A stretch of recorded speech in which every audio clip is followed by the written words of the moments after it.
श्री सद्गुरु महाराज की जय। श्री सद्गुरु महाराज की जय। गुरु महाराज की जय।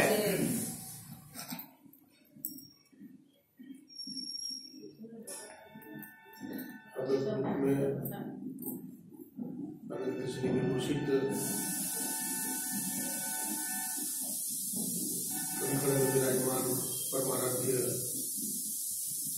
ब्रह्मलीन गुरुदेव के त्रैलोक पावन पाद नमन। गुरुदेव के मस्तिष्क स्वरूप ब्रह्मलीन प्रतिपाद महर्षि श्री ब्रह्म जी महाराज, संत मत के पद्माचार्य महर्षि हरिवंदन ब्रह्म जी महाराज और हमारे पूज्य गुरु श्री भगवतीदास जी महाराज के चरणों में कोटि कोटि नमन करते हैं। समादरणीय सत्संगियों, भक्तिमती माताओं सबों को नमन करते हैं।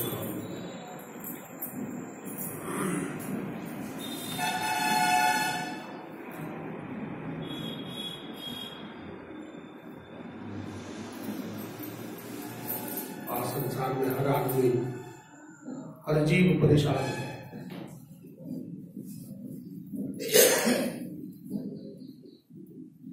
किसी के शरीर में बहुत रोग है, रोग से परेशान है। किसी को धन नहीं है तो धन के लिए परेशान है। किसी को संतान नहीं है तो संतान के लिए परेशान है। किसी के घर में लड़ाई झंझट है तो लड़ाई झंझट से परेशान है। किसी का मन बस में नहीं है तो मन से परेशान है। इस सब का समाधान कहाँ होता है, कैसे होता है? दुनिया में कौन ऐसा स्थान है, कौन ऐसा जगह है,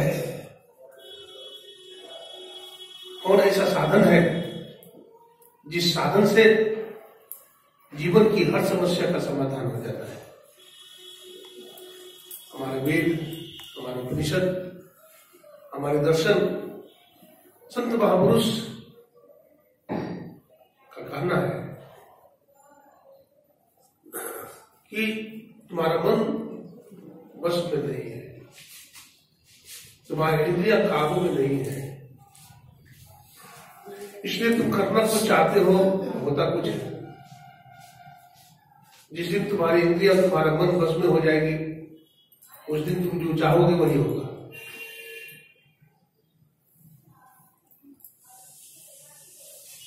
अभी आप लोगों ने योग शिखोपनिषद से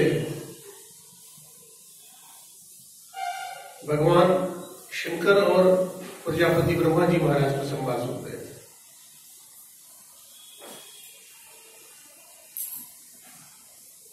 भगवान शंकर से चतुरानंद ब्रह्मा जी महाराज ने पूछा कि महाराज, संसार में जीवों को परम सुख के लिए, परम शांति के लिए, आवागमन के चक्र से छूटने के लिए क्या उपाय करना चाहिए? तो बताया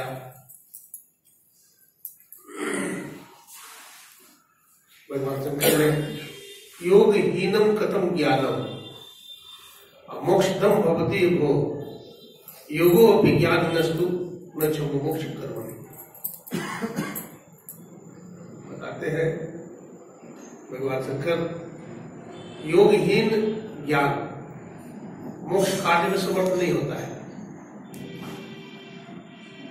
यानी योगहीन ज्ञान बेकार है और ज्ञान रहित योग भी बेकार है।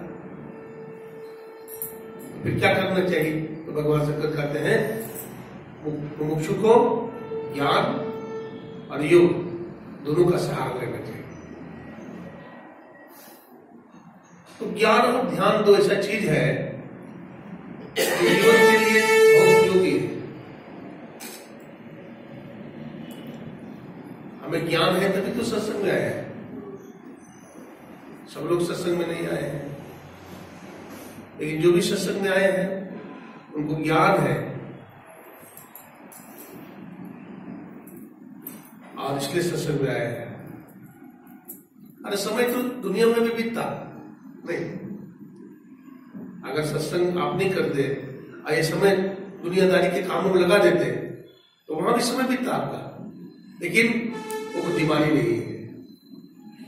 दुनिया में जो समय बीत गया बेकार चला गया, सत्संग में जो समय लगा दिया, भजन में लगा दिया, आबाद हो गए। तो जीवन को बर्बाद नहीं करना है, जीवन को आबाद करना है। तो भगवान शंकर ने कहा, हे प्रजापति ब्रह्मा, जीव अगर कल्याण चाहता है तो ज्ञान और योग दोनों का अभ्यास करना चाहिए। अब बात है कि ज्ञान किसको कहते हैं और योग किसको कहते हैं। ज्ञान कहते हैं जानने को,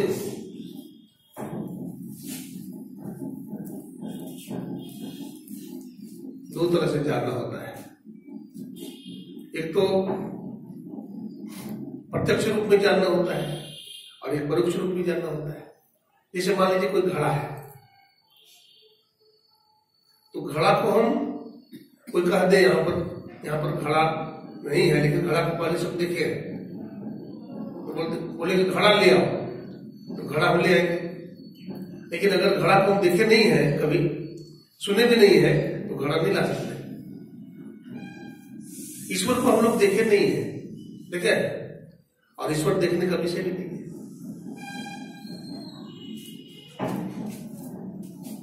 लेकिन ईश्वर के संबंध में सुने हैं, अपने दादा दादी माता पिता संत महात्मा से सुने हैं ईश्वर है, ये ज्ञान है। ये जो ईश्वर के संबंध में ज्ञान है, ये प्रत्यक्ष ज्ञान नहीं है, एक परोक्ष ज्ञान है। लेकिन ईश्वर को समाधि के द्वारा जान लेना ये प्रत्यक्ष ज्ञान।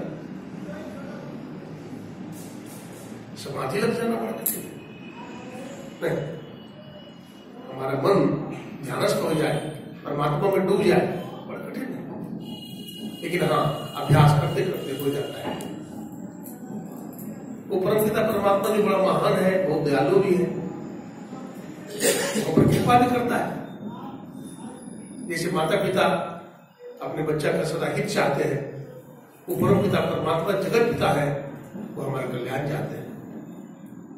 अगर उनकी तरफ हम बढ़ेंगे तो वो बहुत तेजी से बढ़ेंगे हमारी तरफ। हम तो अपने ताकत लगा के बढ़ेंगे, हम ईश्वर की तरफ बढ़ेंगे अपनी ताकत से, और परमात्मा हमारी तरफ बढ़ेंगे अपनी ताकत से। इसलिए जरूरत है कि हम ज्ञान और ध्यान को समझें। उस ज्ञान ध्यान को समझने के लिए पाठ हुआ है। तो ज्ञान तो समझ गए, अब है ध्यान या योग। जो कही योग का मतलब मिलाना होता है, जोड़ना होता है। जहां पर जोड़ने की बात आती है तो लगता है कोई चीज अलग हुआ होगा, नहीं लगता है। जैसे मिलना, हम लोग मिल गए हैं सत्संग में, तो बिछुड़ जाए, तो मिलना शब्द बोलते तो बिछुड़ना शब्द भी आ जाता है। बोलते दिन तो लगता है रात भी कोई चीज होगा, नहीं लगता है। बोलते दिन तो लगता है रात भी कोई चीज होगी। बोलते हैं प्रकाश तो लगता है अंधकार भी कोई चीज होगा। कहते सुख तो लगता है दुख भी कोई चीज होगी। ये विलोम शब्द है, उल्टा शब्द है। तो योग जोड़ना लगता है, जिस चीज को जोड़ने जा रहा है वो अलग तो नहीं हुआ है, उसको घटाव तो नहीं हुआ है, तो किसको जोड़ना है? कौन अलग हुआ है जिसको जोड़ना है? अलग हुआ है। हम लोग शरीर नहीं है, एक 5 तत्व का बना हुआ शरीर हम लोग नहीं है। हम लोग इंद्रियां भी नहीं है, मन भी नहीं है, बुद्धि भी नहीं है, क्या है? तो नित्य शुद्ध बुद्ध है आत्मा। वो स्वामी जी कहते हैं ईश्वर अंश जीव अविनाशी चेतन अमल सहज सुख। जीव क्या है? ईश्वर का अंश है, चेतन है और अमल है, निर्मल है। अमल है, हमारे अमल बाबा है, अमल निर्मल। जहां कोई भी गंदगी नहीं है, कोई भी विकार नहीं है, अमल।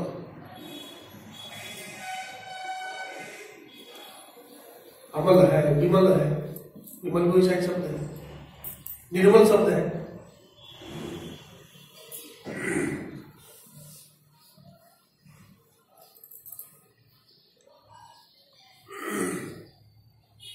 तो योग हम करें, इसलिए करें कि हमारा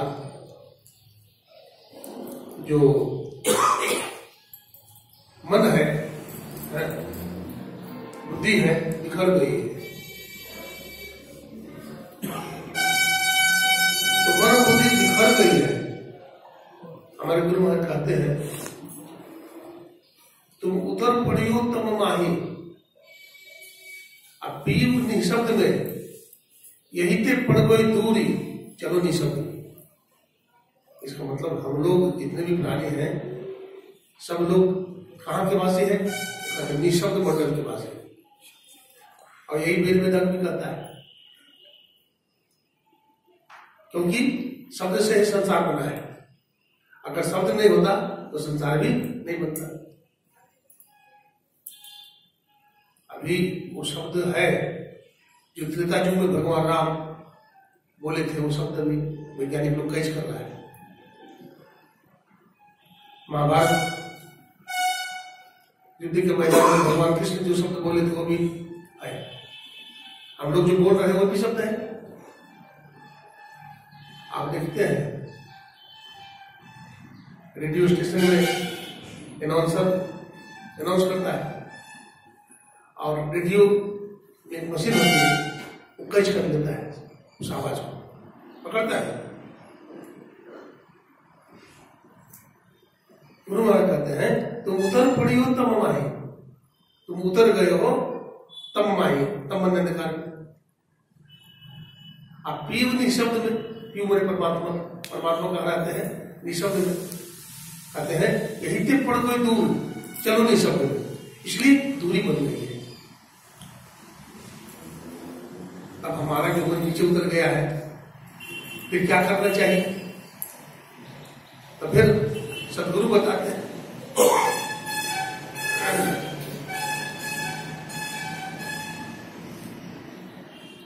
महर्षि पतंजलि भी कहते हैं, योग के संबंध में कहते हैं योगश चित्तवृत्ति निरोधा।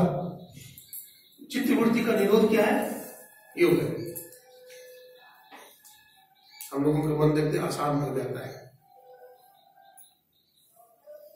ध्यान भजन करते हैं तो फिर लगता है कि बहुत कुछ मिल गया, मन एकाग्र कर लेता है।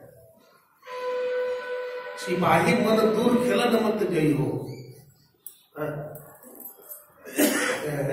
सिपाही मन दूर खेलन मत जई, दूर नहीं जाओ। दूर जाने में बहुत दुख है। अपने में रहो, अपने में बड़ा सुख। आप पंछी को देखिए, पंछी सुबह में निकल जाता है चारा के लिए, घोंसला से निकल जाएगा, पूरा दिन भटकता है इधर उधर और दाना चुगता है। और दाना चुग करके ले आता है अपने बच्चों के लिए। अब घोंसला में अपने बच्चों को भी दाना खिलाता है, अब खुद भी खाता है और पैर फैलाकर सो जाता है। चिड़िया जब तक बाहर में रहती है तब तक उसको डर नहीं रहता है, डर बना रहता है। लेकिन जैसे ही घोंसला में चिड़िया पक्षी आता है तब वो चैन से खाता है, सो जाता है। हम लोगों का भी घोंसला है। हम लोगों का घोंसला क्या है? ये मानव का शरीर। इस शरीर में भी हम कहाँ रहते हैं? या तन में मन कहाँ बसता है और निकस जात न ठोर। अब गुरुगम हो तो परख ले, नातक कर गुरु हो। इस तन में हमारा मन कहाँ रहता है? हाथ में रहता है कि पैर में रहता है कि माथा में रहता है, पेट में रहता है, कहाँ रहता है? कहते हैं इस तन में मन कहाँ बसता है, कहाँ रहता है? तो संत महात्मा कहते हैं दोनों आंखों के बीच में मन रहता है जागृत अवस्था में। अभी जगे हुए हैं हम लोग का मन दोनों आंखों में, और स्वप्न में चले जाएंगे तो उतर जाएगा, कंठ में आ जाएगा, और सो जाएंगे तो हृदय में चला जाएगा। तो कहते हैं इस तीनों अवस्था में हम आते जाते रहते हैं। इस तीनों अवस्था में रहने से कल्याण नहीं होगा। चौथी अवस्था में जाइए, वो स्वामी जी कहते हैं 3 अवस्था तजो बजो भगवान। 3 अवस्था को छोड़ करके आपको कहा जाना चाहिए? कहते चौथी अवस्था में जाइए, तुरीय अवस्था है। दोनों भवनों के बीच में जो खाली जगह है उसको आज्ञा चक्र कहते हैं। क्या कहते हैं? आज्ञा चक्र। आज्ञा चक्र का मतलब क्या होता है? आज्ञा चक्र में बिना गुरु के गति नहीं है। सदगुरु ही वहां ले जा सकते हैं, कोई देवी देवता नहीं ले जा सकता आपको। वहां संत सदगुरु आपको ले जाएगा। दो नयन बीचो बीच सन्मुख एक टक देखत रहो। तो कहते हैं आप ही वो बिंदु झलके पट गिरा देखत रहो। साधक को एक आसन से अधिक देर तक बैठने का प्रयास करना चाहिए। समतल जमीन पर आसन बिछाना चाहिए, न ऊंचा हो न नीचा, चौरस जमीन उस पर बैठे अपनी पवित्र आसन बिछाइए। शरीर गर्दन और मस्तक को सीधा करके बैठे। अर्जुन ने पूछा कि प्रभु ध्यान कैसे करना चाहिए? तो भगवान कृष्ण बताते हैं उद्धव से कि साधक को शरीर गर्दन मस्तक को सीधा करके बैठना चाहिए और सामने में देखना चाहिए। एक मंत्र का जप करना चाहिए, एक रूप का ध्यान करना चाहिए। एक मंत्र का जप करना चाहिए और एक रूप का ध्यान करना चाहिए। तो एक मंत्र का जप करने से क्या होगा? एक मंत्र को जपते जपते जपते जपते मंत्र में देखिए बड़ी शक्ति है। आपका मन बहुत परेशान है, आप जप कर लीजिए थोड़ा देर बैठ करके, आपको शांति मिल जाएगी। गरीबदास जी महाराज कहते हैं नाम की बड़ी महिमा, नाम जपै सो धनपति और सकल प्रपंच। संसार में सबसे बड़ा धनवान कौन है? जिसके जीवन में भगवान का नाम है, वो सबसे धनवान है। और वो सबसे गरीब है, कंगाल है जो भजन नहीं करता है। कही हनुमंत विपत्ति तब सोई, जब तब सुमिरन भजन न होई। विपत्ति तब समझना चाहिए जब हमारे जीवन में भजन नहीं हो, सत्संग में मन नहीं लगे। सत्संग करना चाहते हैं तो कोई बाधा आ जाती है, भजन में बैठने जाते हैं तो कुछ काम आ जाता है। समझना चाहिए विपत्ति।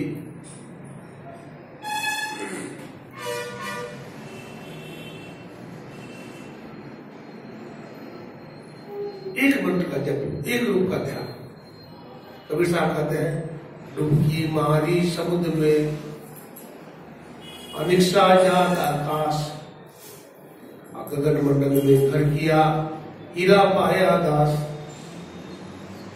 कहते हैं समुद्र में डुबकी मारा, तो समुद्र में कोई डुबकी मारेगा तो आकाश में कैसे निकले? कबीर साहब कहते हम आकाश में निकले। अब गगन मंडल में घर किया, गगन में आकाश होता है, आकाश में अपना घर बना लिया, हीरा हमको मिल गया, हीरा पाया दास। बड़ी अटपटी बात है। तो गगन कहाँ है? ये खाली जगह है, गगन में बैठे हैं।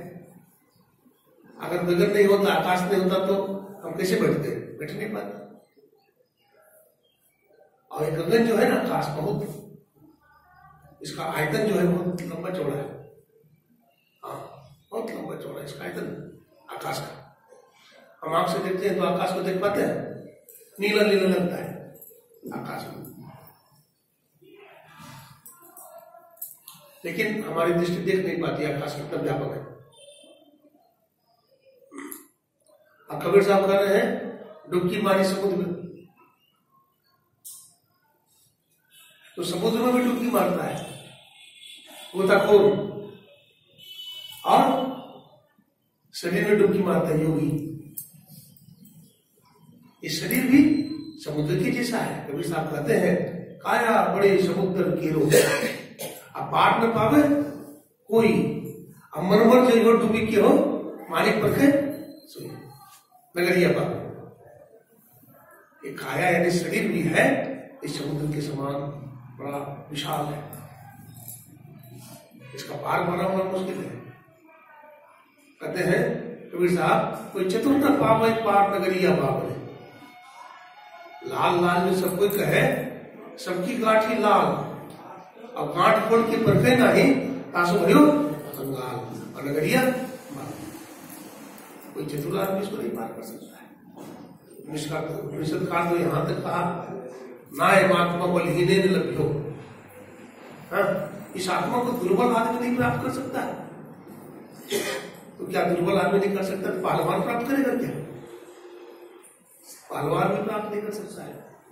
नाय आत्मा प्रवचन न लभ्यो, क्या विद्वान प्राप्त कर सकता है? नहीं। नाय आत्मा प्रवचने न लभ्यो न वेदिया न बहुना सुते, यमे वैश्य गृणते तेन लभ्य तस्ते आत्मा विगृणते तनु स्वाम। इस आत्मा को प्रवचन के द्वारा कोई प्राप्त नहीं कर सकता। बहुत विद्वान है तो जान लेगा आत्मा को, ऐसी बात नहीं। तो फिर इस आत्मा को कौन जाने? भगवान कहते हैं गीता में प्रजहाति यदा कामान श्रवाण पार्थ मनोगतान आत्मने आत्मना पुष्टा स्थित प्रज्ञस्त दक्षिण। अपनी आत्मा से आत्मा में जो रमन करता है। कछुआ को देखा है? कछुआ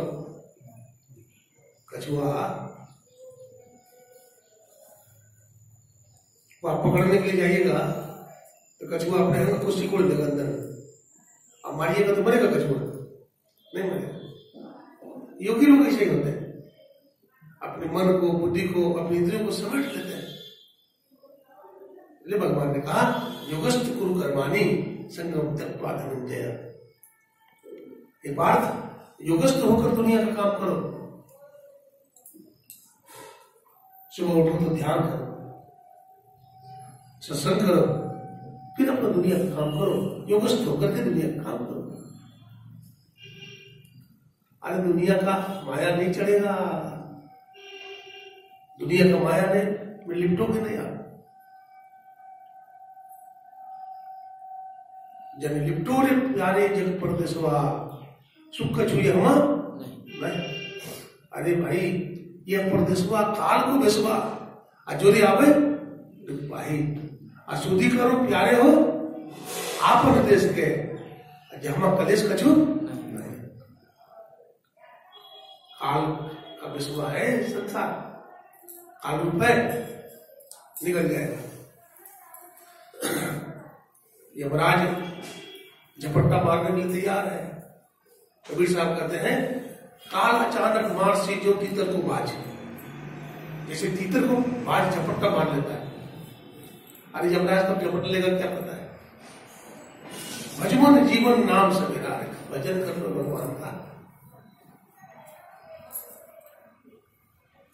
एक बुढ़िया माई थी, घर में बहुत तकलीफ, बेटा बहु रोटी नहीं देता था, बड़ा परेशान बुढ़िया माई। इसी तरह से जंगल में जाकर के वो गोबर चुराती थी बुढ़िया। अब गोबर का कंडा बना करके बेचती थी, उसी से रोटी पानी चलता था। अपना बेटा को बहू बहुत खुशती थी बुढ़िया।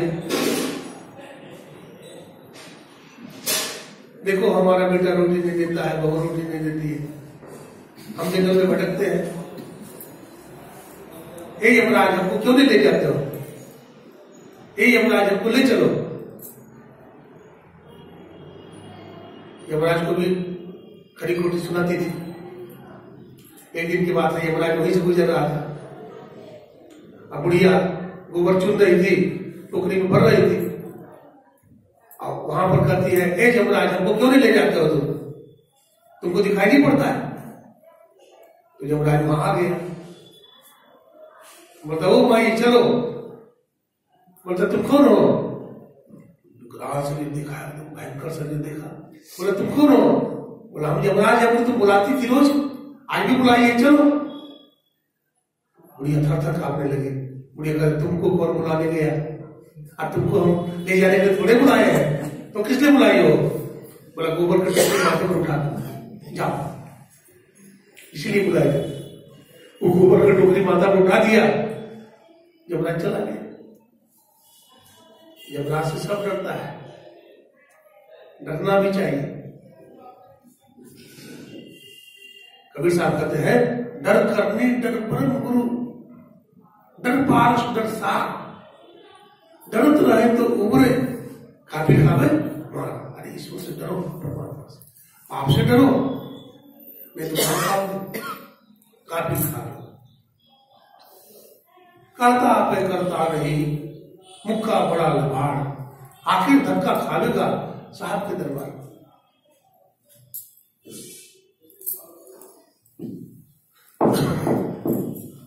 ध्यान साधन सबके लिए हितकारी है, सबको करना चाहिए।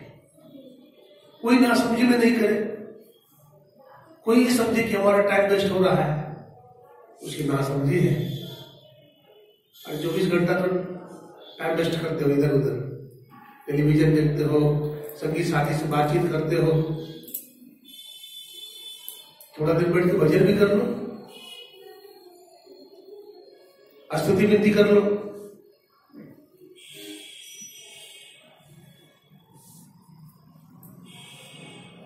इससे मन हमारा एकाग्र होता है।